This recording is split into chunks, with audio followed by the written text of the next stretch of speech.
नमस्कार दोस्तों, स्वागत है आपका एडवांस पिवट टेबल रिलेशनशिप के एक और एग्जाम्पल के साथ। तो चलिए इस क्लास में हम सीखेंगे एग्जाम्पल नंबर 2। इसके पहले दोस्तों मैंने आपको एग्जाम्पल नंबर 1 बताया था जिसमें टेबल रिलेशनशिप के बारे में बताया था। इस वाले वीडियो को अगर आपने नहीं देखा है तो ज़रूर देख लीजिएगा, स्किप मत करिए, पीछे से देखिए ताकि आपको यह अच्छे से समझ में आए रिलेशनशिप क्या होता है। ठीक है, तो इसके बारे में मैंने पूरा एक्सप्लेन किया था, अभी मैं कुछ नहीं बताऊंगा, आगे बस बढ़ते हैं एग्जाम्पल नंबर 2 से। तो अब यहाँ पे सबसे पहले देखिए चलते हैं अपने डेटा पे। यहाँ पे देखिए दोस्तों, डेटा जो है पहले जो हमने बनाया था इसमें कस्टमर इन्फो था, ऑर्डर इन्फो था और पेमेंट इन्फो था, जो पहला क्लास था। और में इसमें डेटा का स्ट्रक्चर अलग था, सब में जो है कि कॉमन आईडी थी, जैसे ऑर्डर आईडी जो है कि सब में कॉमन थी तीनों डेटा में। बट यहाँ पे जो है इसमें तीनों डेटा में कॉमन एक भी आईडी नहीं है। ओके, सब में अलग अलग आईडी है। कैसे है जल्दी देखिए, डेटा कस्टमर पे जाएंगे, यहाँ पे देखिए कस्टमर आईडी है, कस्टमर नेम है, ठीक है, जेंडर, एरिया और प्रोफेशन है। हम प्रोडक्ट पे जाते हैं तो प्रोडक्ट पे देखिए, प्रोडक्ट पे कुछ अलग ही कहानी है। प्रोडक्ट का अपना प्रोडक्ट आईडी है, कैटेगरी है, नेम है, साइज है, प्राइस है। मतलब प्रोडक्ट यहाँ पे प्रॉपर सिर्फ प्रोडक्ट के बारे में इंफॉर्मेशन है। और कस्टमर वाले पे अगर हम जाते हैं तो यहाँ पे प्रॉपर कस्टमर आईडी है, यानी कस्टमर की एक आईडी होती है, कस्टमर का इंफॉर्मेशन है क्या नहीं है, XYZ सब कुछ कस्टमर की इंफॉर्मेशन है। ओके, यहाँ पे प्रोडक्ट और कस्टमर दूर दूर तक इन दोनों में कहीं कोई नाता नहीं है, कोई रिलेशनशिप नहीं है, दोनों बिल्कुल अलग हैं, अपोजिट हैं। ये दोनों आपस में किसी को नहीं जानते हैं। ये चीज़ समझ में आ गई। फिर सेल्स आता है। यहाँ पे क्या है देखिए, सेल्स आईडी है, डेट है, कस्टमर आईडी है, प्रोडक्ट आईडी है और क्वांटिटी है। यानी इसमें जो है आपका जो इन्फॉर्मेशन रखा गया है, इसका एक आईडी है, सेल्स आईडी जनरेट हुई है, किस डेट को है, और कस्टमर आईडी मतलब कस्टमर का भी आईडी है और प्रोडक्ट का भी आईडी है। कस्टमर का भी इंफॉर्मेशन यहाँ पे मिल रहा है, प्रोडक्ट का भी इंफॉर्मेशन मिल रहा है और क्वांटिटी है। ये सारी चीज़ें हैं। तो आपको डेटा सेट देखने में समझ में आ गया, यानी तीनों अलग अलग डेटा है। ओके, तो अब चलिए यहाँ पे समझते हैं इसके बारे में। अब आप रिलेशनशिप कैसे बनाएंगे, यहाँ पे क्वेश्चन मेरा आपसे है। मैं नहीं बनाऊंगा, सब कुछ आप करोगे। ओके, तो कैसे करोगे चलिए आगे देखते हैं। तो सबसे पहले थोड़ा कॉन्सेप्ट देख लेते हैं। कॉन्सेप्ट ये है दोस्तों कि जैसे मान लीजिए आप रिलेशनशिप बनाते हैं, ठीक है, तो याद होगा आपको प्रीवियस वीडियो मैंने आपको एक एग्जांपल दिया था, बहुत ही ज़बरदस्त एग्जांपल था, मजाकिया मूड में। तो वही एग्जांपल्स को कंटिन्यू करते हैं ताकि आपको समझ में आ जाए कि एक ही घर से दो लुटे हुए व्यक्ति कौन होते हैं, उनका आपस में क्या रिलेशन होता है। आपको पता है? अगर पता है तो कमेंट्स में ज़रूर बताइएगा। ओके, तो बताइएगा आप पता करके, ठीक है, ज़रूर। अब देखिए एक ही घर से कौन लुटता है वो आपको अभी पता चल जाएगा। अब सबसे पहले जो कि सेल्स है, यहाँ पे 3 है। सेल्स में आपको क्या मिला था, कस्टमर आईडी मिली थी और प्रोडक्ट आईडी मिली थी। कस्टमर के अंदर अपनी कस्टमर आईडी थी, प्रोडक्ट के अंदर अपनी प्रोडक्ट आईडी थी। लेकिन इन तीनों में जो है कि अगर आप रिलेशनशिप जनरेट करोगे तो सेल्स भाई साहब के पास जो है कि कस्टमर आईडी है, तो कस्टमर आईडी को कस्टमर आईडी से जोड़ दो। ओके, और सेल्स भाई साहब के पास में क्या है, प्रोडक्ट आईडी भी है, ये लेके बैठे हुए हैं, तो प्रोडक्ट आईडी को प्रोडक्ट आईडी से जोड़ दो। यानी अभी जो है कि ये दोनों क्या थे, एक दूसरे के अपोजिट थे, यानी इन दोनों में कोई रिलेशनशिप नहीं था। नाउ अब एक रिलेशनशिप हो गया। रिलेशनशिप कहाँ से जनरेट हुआ, सेल्स के तरफ से हुआ। यानी सेल्स क्या हो गया, एक ऐसा माध्यम हो गया, एक ऐसा जरिया हो गया जिसके थ्रू ये दोनों व्यक्ति जाके यहाँ पे मिल जा रहे हैं।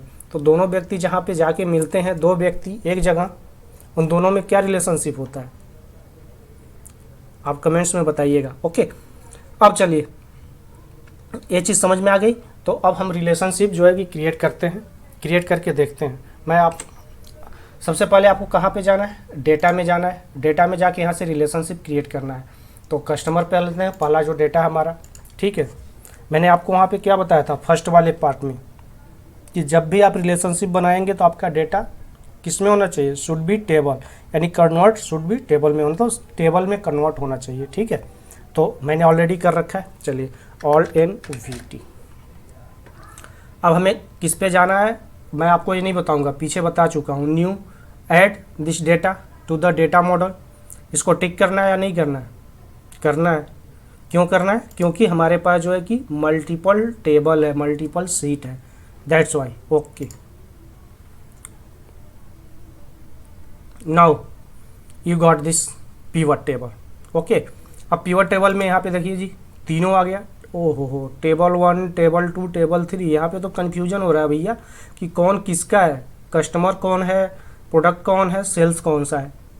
ठीक है, सेम कन्फ्यूजन आपको अभी यहाँ पे भी होगा। देखिए यहाँ पे जब आप जाएंगे रिलेशनशिप बनाने के लिए टेबल के अंदर, देखिए टेबल 1, टेबल 2, टेबल 3 आ रहा है।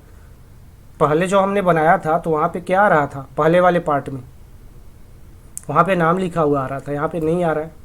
What is the reason behind this? Can anyone tell me? Comment के थ्रू जरूर बताइएगा क्या रीज़न है। फिलहाल चलिए मैं आपको बता ही देता हूँ। इसका रीज़न ये है कि आप जब यहाँ पे टेबल में कन्वर्ट करते हैं, यानी टेबल जो बनाते हैं, मैंने आपको बताया था ना कि फर्स्ट आप जो है कि टेबल का नाम रख लीजिएगा। ओके, जैसे कस्टमर का है तो यहाँ पे जाएंगे टेबल डिज़ाइन में, तो यहाँ पे जाके इसका नाम रख लीजिएगा। ओके, तो यहाँ पे हमने नाम नहीं रखा था, इसलिए नहीं रखा था कि आपको बताने के लिए, आपको एजुकेट करने के लिए कि आपकी ये चीज़ एक कन्फ्यूजन आपके साथ होती है तो ना हो, आप इस चीज़ को समझ सकें। ओके, चलिए कोई प्रॉब्लम नहीं है, हम जो है कि ऐसे ही बनाते हैं। बस ये समझ लीजिए कि आपका जो टेबल है कस्टमर 1 हो गया, यानी फर्स्ट जो टेबल 1 है, प्रोडक्ट जो है कि टेबल 2 हो गया, और ये सेल्स टेबल 3 है। ये चीज़ें मतलब जैसे क्रम में वैसे क्रम में आपका वो टेबल भी है। तो चलिए हम यहाँ पे जो है कि रिलेशनशिप क्रिएट करते हैं। यहाँ पे इसका नाम दे देते हैं रिलेशन। ओके, तो हम यहाँ पे चलते हैं डेटा पे, रिलेशनशिप पे जाते हैं, यहाँ पे आते हैं, न्यू पे जाते हैं। कैसे कैसे करना है आप खुद बताइए, मैं आपको बस करता जा रहा हूँ। टेबल पे जाते हैं, कौन सा होगा पहले आप बता सकते हैं? बताइए किस टेबल को किस में लेना है। यहाँ पे आप बताएंगे, मैं वैसे वैसे सेलेक्ट करूँगा। तो चलिए मैं आपके लिए सेलेक्ट कर देता हूँ। ठीक है, यहाँ पे जो है कि टेबल 3 होगा। ओके, अब यहाँ पे जो है कि टेबल 3 में जो है कि क्या होगा, कस्टमर आईडी। कस्टमर आईडी किसके रिलेटेड है, टेबल 1 के। और टेबल 1 में क्या आपको मिलेगा, कस्टमर आईडी। ओके, अब यहाँ से कर दीजिए,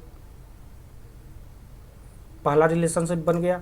दूसरा रिलेशनशिप बनाने के लिए आपको किस पे जाएंगे, टेबल 3। टेबल 3 में आपका जो है कि कॉमन क्या है, कॉमन आपका है product ID. Related product ID related किसके है, टेबल 2 के रिलेटेड है। यानी टेबल 2 जो है कि किसके रिलेटेड है, प्रोडक्ट आईडी। यानी टेबल 2 में क्या मिलेगा, प्रोडक्ट आईडी मिलेगा। दूसरा आपको बन गया, ओह ये तो मैंने गड़बड़ कर दिया, ये आपको बताना था, मैंने बता दिया। चलिए कोई बात नहीं, ये सब किसके लिए कर रहा हूँ, आप ही लोगों के लिए। तो चलिए डोंट वरी, ये चीज़ समझ में आ गई कौन किससे रिलेटेड है। अगर ये आपको कोई कन्फ्यूजन होता है तो हेल्पिंग कॉलम में जाइएगा, यहाँ पे मैंने इसको कॉपी कर दिया है। ओके, यहाँ हेल्पिंग कॉलम में जाएंगे, नीचे मैंने कॉपी कर दिया है, यहाँ से आप देख सकते हैं। ओके, कोई प्रॉब्लम नहीं है, मैं आप लोगों के लिए इतना कर दिया हूँ समझाने के लिए। अब आते हैं यहाँ पे, अब आपको जो है कि ये सारी चीज़ें आपने रिलेशनशिप तो बना लिया। अब रिलेशन बनाने के बाद आपको क्या करना है, पीवट बनाना है। तो पीवट बनाना, तो यहाँ पे आपको तीनों टेबल दिख रहा है, तो टेबल 1 पे जाएंगे। टेबल 1 से जो है कि आप यहाँ पे देखिए एरिया है, एरिया को मैं रो में ले लेता हूँ। ओके, अब टेबल 2 पे जाता हूँ। टेबल 2 पे देखिए कुछ है, प्रोडक्ट आईडी है, कैटेगरी है, यहाँ से कुछ भी आप लिख सकते हैं। ठीक है, यहाँ पे मैं कैटेगरी को जो है कि कॉलम में ले लेता हूँ। ओके, अब यहाँ से आप जो है कि प्रोडक्ट आईडी भी ले सकते हैं, कोई दिक्कत नहीं है। नेम के थ्रू भी कर सकते हैं, किसी के भी थ्रू कर सकते हैं, कोई दिक्कत नहीं है। अब नेक्स्ट में जाता हूँ मैं टेबल 3 में। टेबल 3 से मैं जो है कि क्वांटिटी ले लेता हूँ, कितनी क्वांटिटी किस में सेल मतलब सेल्स हुआ है, किस एरिया में सेल्स हुआ है, ये सारी चीज़ें आपको पता चल जाएगी यहाँ से। अब देखिए यहाँ पे करेक्ट डेटा आ गया। डेटा इसलिए करेक्ट आया क्योंकि हमने रिलेशनशिप पहले ही बना लिया था। ओके, ये चीज़ समझ में आ गई। अब चलिए एक चीज़ और आपको बता ही देता हूँ यहाँ पे। जैसे मान लीजिए मैंने रिलेशनशिप बनाया, पहला रिलेशनशिप जो बनाया इसको मैं डीएक्टिवेट कर देता हूँ कुछ टाइम के लिए। यहाँ से मैंने डीएक्टिवेट कर दिया, ओके कर दिया, और यहाँ से कर दिया क्लोज। अब यहाँ पे देखिए आपका जो डेटा है, जो आपकी इन्फॉर्मेशन है, क्या यह करेक्ट आ रही है?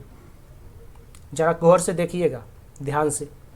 45, 45, 52, 74, 50, व्हाट इज़ दिस? और यहाँ पे देखिए, यहाँ पे देखिए आपको एक पॉपअप दे दिया, relationship between tables may be needed, which I tell you in previous class. इसके बारे में मैंने आपको फर्स्ट टाइम बताया था, याद होगा तो, आपने अगर वो वीडियो देखा होगा तो इस चीज़ को कैसे दूर करना है, हमने रिलेशनशिप बना ही रखा है, तो चलिए यहीं से जाके फिर से एक्टिवेट कर देते हैं। इसमें जाते हैं, रिलेशनशिप में जाते हैं, तो हमने इसको एक्टिवेट किया, डीएक्टिवेट किया था ना, चलिए इसको फिर से एक्टिवेट कर ही देते हैं। इसको हमने सेलेक्ट किया, आप देखिए यहाँ पे आ रहा है इनएक्टिव। यहाँ पे आप स्टेटस देखेंगे ना, कौन सा एक्टिव है कौन सा इनएक्टिव है, ये वाला एक्टिव है ये वाला इनएक्टिव है, हमने अभी डीएक्टिवेट किया था। तो आप कभी भी जिसकी ज़रूरत नहीं है उसको एक्टिव और डीएक्टिवेट कर सकते हैं। तो अब इसको एक्टिवेट करना है, सेलेक्ट कर लीजिए और यहाँ से एक्टिवेट पे क्लिक कर दीजिए। और अगर इसको डिलीट करना चाहते हैं तो यहाँ से डिलीट भी कर सकते हैं। अगर इसमें कुछ बदलाव करना चाहते हैं, चेंजेस करना चाहते हैं, तो एडिट पे जाके चेंज भी कर सकते हैं। नाउ आपको ये सारे ऑप्शन के बारे में भी पता चल गया होगा कि इसका काम क्या होता है। न्यू का पता है, ऑटो डिडक्ट वहाँ पे दिख ही रहा था। ओके, तो एक एक ऑप्शन को भी आपने एक्सप्लोर कर लिया यहाँ पे, और आपको सारी चीज़ें पता भी चल गई A to Z। अब देखिए आपका जो स्टेटस है या सही हो गया। अब देखिए इसमें एक चीज़ और आपको मैं बता दूं, जैसे इसमें आप चाहते हैं ना कि इसको मैं क्लोज कर देता हूँ, यहाँ पे आप चाहते हैं कि कुछ और चीज़ें एनालाइज करना, तो इस पर स्लाइसर वगैरह का भी यूज कर सकते हैं। आप पिवट टेबल पे जाइए, यहाँ पे स्लाइसर भी आप इंसर्ट कर सकते हैं। देखिए स्लाइसर जब इंसर्ट करेंगे ना, तो यहाँ पे एक्टिव में जो है कि आपका सारे टेबल्स दिखा रहा है, टेबल 1, टेबल 2, टेबल 3। अब देखिए पहले जब आप स्लाइसर लगाते थे, पहले का मैंने स्लाइसर का क्लास लिया था तो उसमें आपको बताया था ना, तो यहाँ पे ऐसे नहीं आता था। यहाँ पे देखिए स्लाइसर का मॉडल भी बदल गया है। ठीक है, ऐसे आपका टाइमलाइन भी आप यूज कर सकते हैं अगर आपके डेटा में डेट का कॉलम है तो। ठीक है, अब इसमें से सपोज दैट आप जो है कैटेगरी आपने ले ही रखा है, ए भी ले रखा है, तो कैटेगरी को ले लेते हैं, नेम को ले लेते हैं, इसमें से कुछ और ले लेते हैं, कस्टमर के नेम को ले लेते हैं, कुछ भी, या जेंडर के बिहेव पे। 3 हमने जो है कि यहाँ पे ले लिया। ठीक है, अब तीनों का जो है कि अलग अलग काम है। मैं यहाँ से थोड़ा सा आपको बता देता हूँ, हिंट दे देता हूँ, बाकी आप प्रैक्टिस करेंगे तो आपको खुद ही पता चल जाएगा। ठीक है, इसको देखिए यहाँ से, अगर मान लीजिए मैं फीमेल पे क्लिक करता हूँ तो देखिए सिर्फ फीमेल का डेटा दिखा रहा है। फीमेल में प्रोडक्ट 1, ओनली प्रोडक्ट 1 का आ रहा है। ओके, यहाँ से मैं अनसेलेक्ट करता हूँ, जेली का देखना चाहता हूँ, सिर्फ जेली का दिखाएगा। फीमेल, मेल का देखना है, मेल का, दोनों का देखना है, यहाँ पे दोनों का डेटा दिखा दिया। ओके, तो आप जो है कि अपने डेटा को एनालाइज करने के लिए चाहें तो स्लाइसर का भी यूज कर सकते हैं, टाइमलाइन का भी यूज कर सकते हैं। इस पिवट टेबल में कोई प्रॉब्लम नहीं है, बिकॉज आपने हर एक टेबल को रिलेशनशिप क्रिएट कर दिया, यानी एक दूसरे से जोड़ दिया है। ओके, तो अब उम्मीद करता हूँ आपको यह अच्छे से समझ में आ गया होगा, हर चीज़ आपने इसमें यूज करके देख लिया। बस दोस्तों, मैं आप लोगों के लिए इतना मेहनत कर रहा हूँ तो थोड़ा सा मेहनत आप भी कर दीजिए, सब्सक्राइब जरूर कर दीजिएगा भाई इस चैनल को, ताकि थोड़ा सा मोटिवेशन हमें भी मिले और आप लोगों के लिए और अच्छे से अच्छा कंटेंट लेकर आता रहूँ। तो चलिए हम मिलेंगे नेक्स्ट वीडियो में नेक्स्ट टॉपिक के साथ, तब तक के लिए धन्यवाद। जय हिंद, जय भारत।